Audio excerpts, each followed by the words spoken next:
Welcome to Sparkle. Kita naman natin, she has a lot of TV appearances. Lots of cheers for Shan. Stand it up.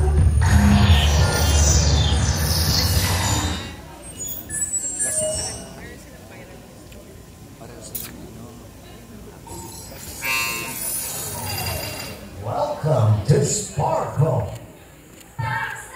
Strike a pose. Welcome. You see already an endorser in his early stages of his career. Very accomplished already. Congratulations and thank you. Thank you, Shan. This is Shan Visagas. Welcome to Sparkle. Hi, Mark. You know what to do?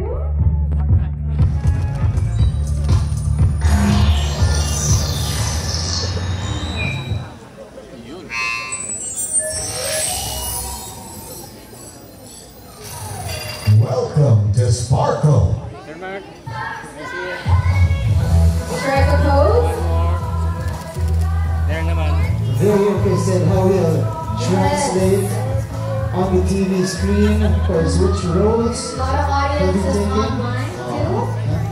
I'm sure they're excited to see more of one of TikTok's favorite chefs and educators, Chef Elite.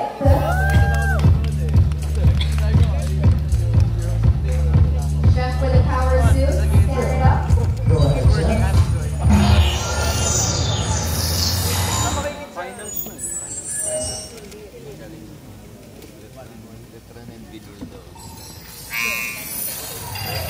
Welcome to Sparkle. Ano ba tayo mga recipe na inihanda sa ating Chef Elite dito sa Sparkle? Marami. Excited to see more of your recipes. Hindi lang yun. Our social media breakout stars.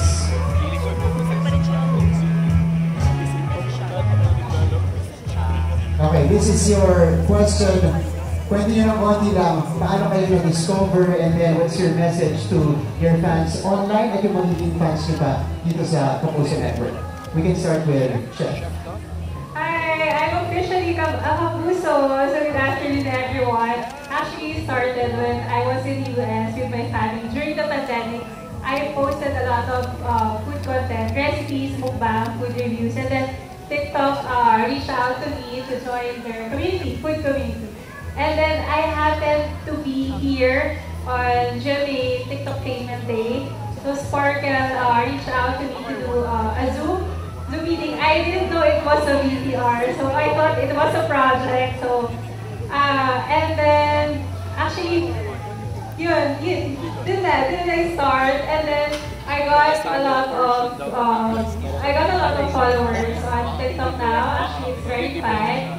And actually, yung community ko online, it's growing. And I'm so happy to be here kasi it's always been my dream to be a Kapuso. And I'm looking forward to more opportunities with Sparkle.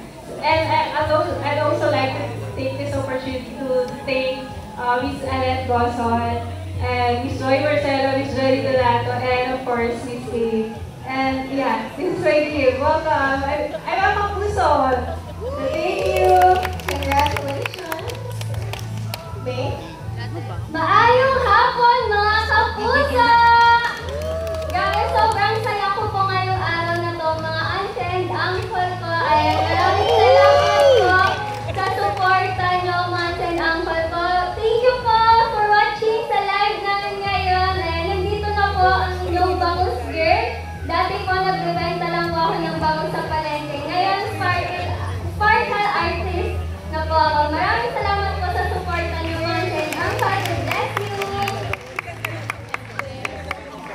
Hello guys, so I started being an influencer during the pandemic, and then I didn't know that it was going to be an opportunity for me.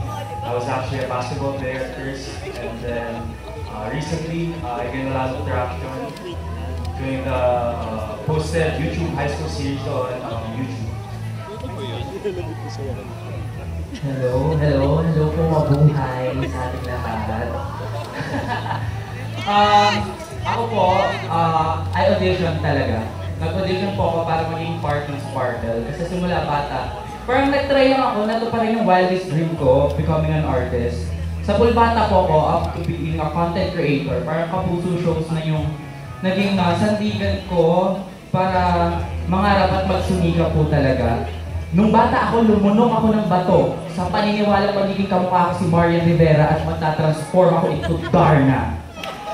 Nung naging content creator ako, ang pinaka-kinaliwan sa akin ng mga tao yung pagka-translate ko into gay lingo ng mga Kapuso shows. Katulad doon sa Maria Clara, naging Maria Clara Chibaros. Si Ginoong Fidel, naging si Ginoong Fidelity. At nasasabi ko po ito kasi simula bata, nangarap po ako na sana dumating yung pagkakataon na mapanood ako at yung kagustuhan kong yun, natupad na. Kaya super nagpapasalamat po ako. I'm very, very grateful sa circle of friends ko, sila Miss Annette.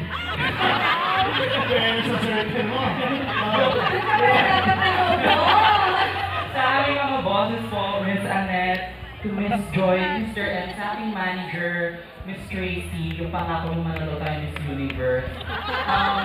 Sa aking handler, the Melvin of Eminel, sa kang talbog, walang abog-abog. And also, would like to take this opportunity para pasalamatan po yung mga workshop facilitators kasi napaka-generous ng Jenny. May palibreng workshop pa talaga kami para maging titulado kami sa lahat ng mga aspekto kung para pag sinalo ka may gano'n handa. Maraming salamat po sa TV and would also like to take this opportunity para nanonood po manager ko, Administrator Arnel Ignacio. Maraming salamat, Admin. You saw something in me and thank you for clinging into that vision. I will forever be grateful. Thank you for giving me a home to stay, a food on the table, and for allowing me to experience you as your family. To GMA po, maraming salamat. I cannot promise anything, but I am very sure of one thing. I will give my 101% best in everything that I will do. Thank you po. There you go. Thank you so much. Again, these are our social media breakouts.